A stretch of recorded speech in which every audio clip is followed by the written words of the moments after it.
Bro అంతా ఓకేనా? ఏమన్నా ప్రాబ్లమా? అవును బ్రో ప్రాబ్లం. నువ్వేమన్నా అరుస్తావా తీరుస్తావా? అలా కాదు బ్రో. బ్రో నాకు ఇంతకన్నా మర్యాద చెప్పడం రాదు, వెళ్ళిపోండి.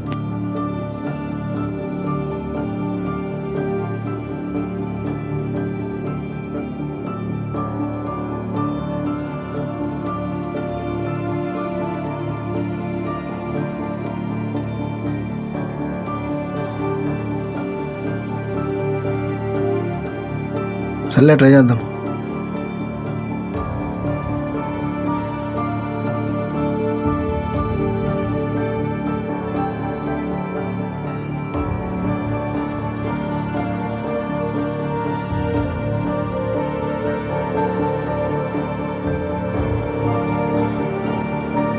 నా జీవితం ఇలా అవ్వడానికి కారణం ఎవరు? నా ఫ్యామిలీయా? నా ఫ్రెండ్సా? లేక నా చుట్టూ ఉన్న ఈ సొసైటీ నన్ను రోజు రోజుకి ఫెయిల్యూర్కి దగ్గరగా చేస్తూ సక్సెస్కి దూరం చేస్తుంది ఎవరు ఎవరు ఎవరు? నాకు తెలుసు ఏం మాట్లాడుతున్నావురా. ఉండుబే, వాడితో కొంచెంసేపు ఆడుకుందాం. ఏం చెబుతావు వాడికి? ఏముంది, వాళ్ళ లైఫ్ ఇలా అవ్వడానికి కారణం నువ్వేం చెబుతా? నా మీద చెబుతావా? చెప్పు, నేను కూడా చెబుతాను నీ మీద. చెప్పుకోబే. ఎవరికి తెలుసు? నాకు తెలుసు, నాకు కూడా తెలుసు. ఎవరు మీరు? నేను మైండ్ని, నేను హార్ట్ని. మీరెవరు అనేది కాదు, నా ప్రాబ్లంకి సొల్యూషన్ కావాలి. తెలుసన్నారుగా, చెప్పండి. ఇంకోసారి బాగా ఆలోచించుకొని చెప్పు మీ సమస్య ఏంటో. నన్ను సక్సెస్ కానివ్వకుండా ఆపుతుంది ఎవరు? ఫ్రెండ్సా, ఫ్యామిలీయా, సొసైటీయా? ఫ్రెండ్సా, ఫ్యామిలీయా, సొసైటీయా? నువ్వేం కలగాలని కన్నుడి కాదు, జీవితం నిండా కష్టాలతోటూ శాపాలతోటూ బలవడని. అసలు నీ జీవితంలో కష్టాలు కానీ శాపాలు కానీ అనేవే లేవు. ఉన్న వాళ్ళ బాధ్యతలు అవకాశాలు మాత్రమే. ఏమనుకుంటున్నావు? నీ ఫ్యామిలీ పరిస్థితి వల్ల నువ్వు సక్సెస్ కాలేకపోతున్నావు అని అనుకుంటున్నావా? పేదరికంలోనూ మధ్యతరగతి కుటుంబంలో పుట్టడం, కష్టాలతో కాపురం, శాపాలతో సంసారం చేయడం అని అనుకుంటున్నావా? నీ ఆలోచన విధానమే తప్పు. నీకు నీ సామర్థ్యం తెలియదు. లేదు, నువ్వు తెలుసుకోవడం లేదు. నువ్వు నీ జీవితంతో పాటు నీ కుటుంబ జీవిత స్థితిగతిని కూడా మార్చగా తరతరాలుగా తలపై మోస్తున్న పేదరికం అనే మహమ్మారి సమూల నిర్మూలన చేసి ప్రొగటి వేలుతో సహా ప్రకలించి సకుటుంబ సపరివారి సమేతంగా అందమైన ఆనందమైన జీవితంలోకి అడుగు పెట్టించగలవు. కాబట్టి నువ్వు ఈ పేదరికంలో పుట్టావు. ఇది నీ బాధ్యత. ఇక ఫ్రెండ్స్ అంటావా? 1, నువ్వు ఎదవనుకో, వాళ్ళ ద్వారా మారడానికి అవకాశం. 2, వాళ్ళని ఎదవాలనుకో, నువ్వు మార్చడానికి అవకాశం. అబ్బోయికి సొసైటీ అంటావా? నువ్వు నీకున్న అవకాశాలను ఉపయోగించుకొని బాధ్యతను నిర్వర్తించే విధానాన్ని బట్టి రోజుకో మాట అంటూ దాని గురించి నువ్వు అసలు ఆలోచించిన అవసరమే లేదు.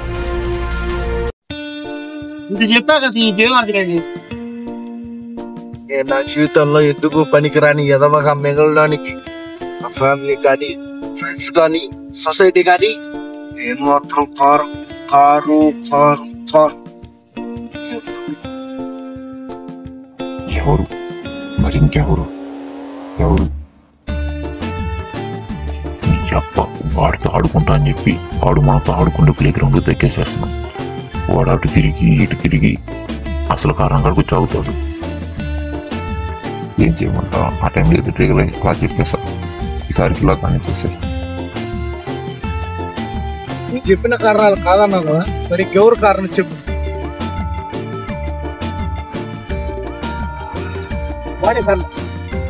ఎప్ప నన్ను ఇప్పించారు. కంగారు వస్తే వీడేం చేస్తాడో వీడికి తెలియదు. వీడికి పోయి బయట పెద్ద పెద్ద మ్యానిపులేటర్ అని, ఇంటెలిజెంట్ అని తొక్క తొలుగుడ్డేం కాదు. ఏం చేశారా? వాడు వెళ్ళా కదా, ఒక అమ్మాయి లవ్ చేసావు, లేకపోయింది, డిప్రెషన్ కూడా వెళ్ళావు. అందుకే కదా ఇంత బాధపడుతుంది.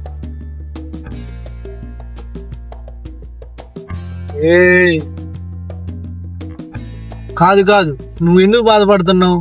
రోజంతా ఫోన్ చూస్తూ చదువుకోకుండా ఎగ్జామ్స్ టైంలో కూడా లేట్ నైట్లో ఫోన్ ఆడుతూ ఎగ్జామ్స్ రాస్తే ఫెయిల్ అయిన ఎగ్జామ్ సప్లిమెంటరీ కడితే సప్లిమెంటరీ కూడా మళ్ళీ ఫెయిల్ అయ్యి దాని అంతటి కారణం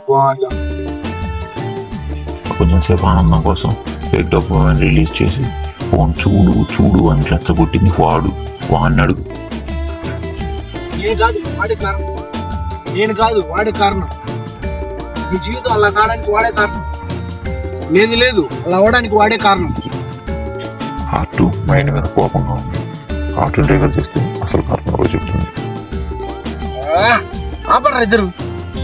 నా జీవితం ఇలా కావడానికి కారణం నువ్వే. నేను కాదు నువ్వే. నేను కాదు నువ్వే.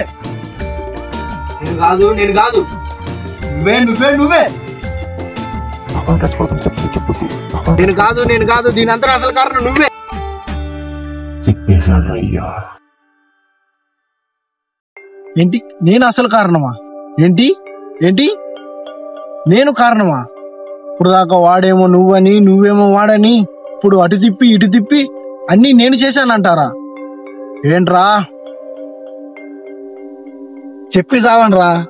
ఇంత దూరం వచ్చి నాకు ఇంకా ఎందుకు ఆగుతున్నారు? ఎండా మునిగి నాకు చలేమంటది చెప్పండి. మొత్తం నువ్వే చేసావు. అంటే నువ్వు చేయలేదు, కానీ నువ్వే చేసావు. నేను వాడు కలిసి నిన్ను అలా చేశాను. యాక్చువల్గా అయితే మేమిద్దరం నీ కంట్రోల్లో ఉండాలి, కానీ నువ్వే మా కంట్రోల్లో ఉన్నావు. దాన్ని అడ్వాంటేజ్ తీసుకొని మాకు నచ్చినట్లుగా ఏం చేయాలో నీ చేత చేయించావు.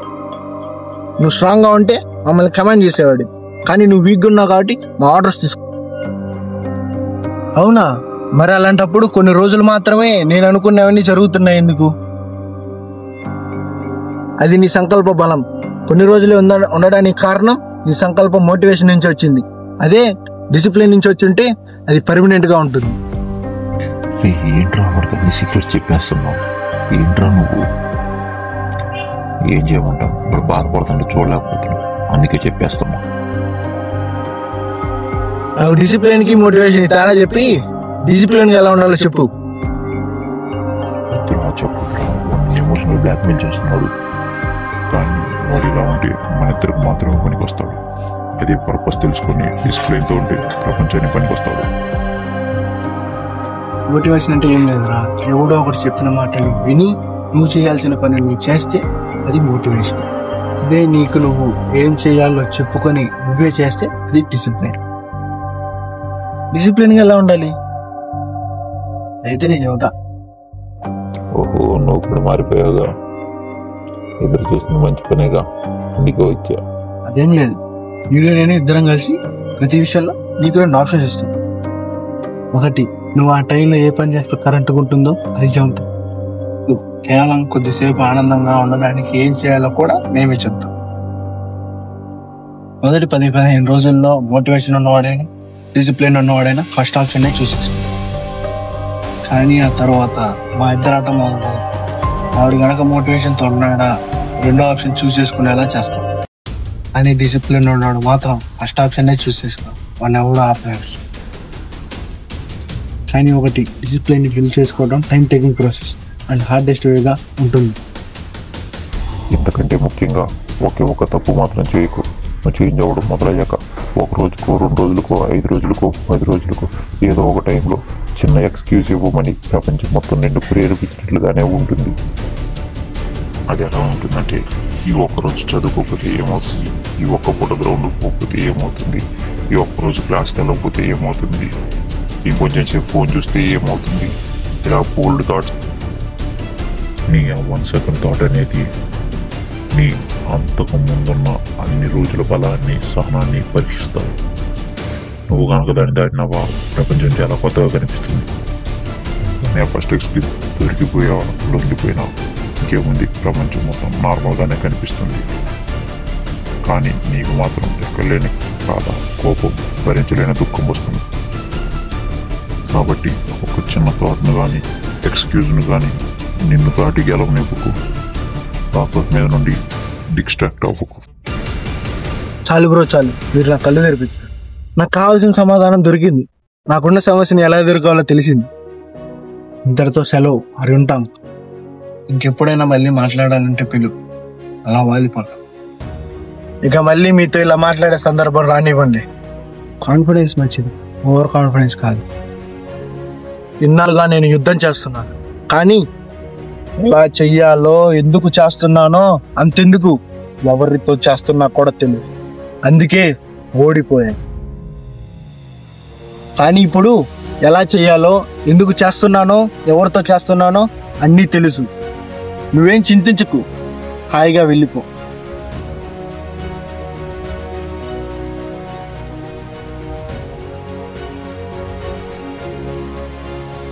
నేనే కాదు, ఫ్యామిలీ కాదు, ఫ్రెండ్స్ కాదు, సొసైటీ కాదు, అంతెందుకు నాలో ఉన్న మనసు కాదు, మైండ్ కాదు, నేనే చేసి నా సంబంధించిన విషయాలన్నీ మంచిగా మార్చుకోగలను. ఇలా చేసి ఇప్పుడు ఎలా ఉండాలో, ఎక్కడ ఏం చేయాలో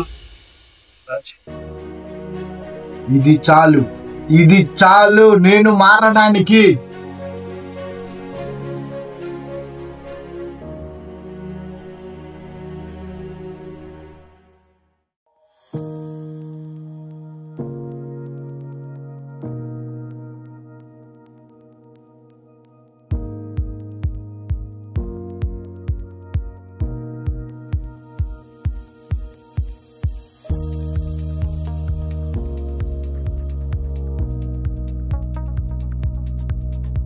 థ్యాంక్స్ బ్రో.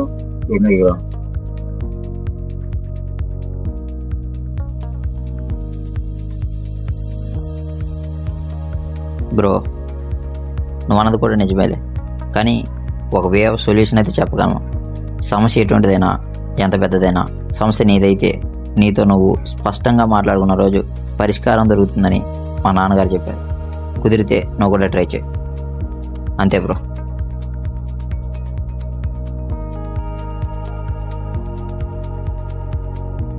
ఈరోజు ట్రాక్ చుట్టూ 2 రౌండ్లు వేస్తే సరిపోతుంది.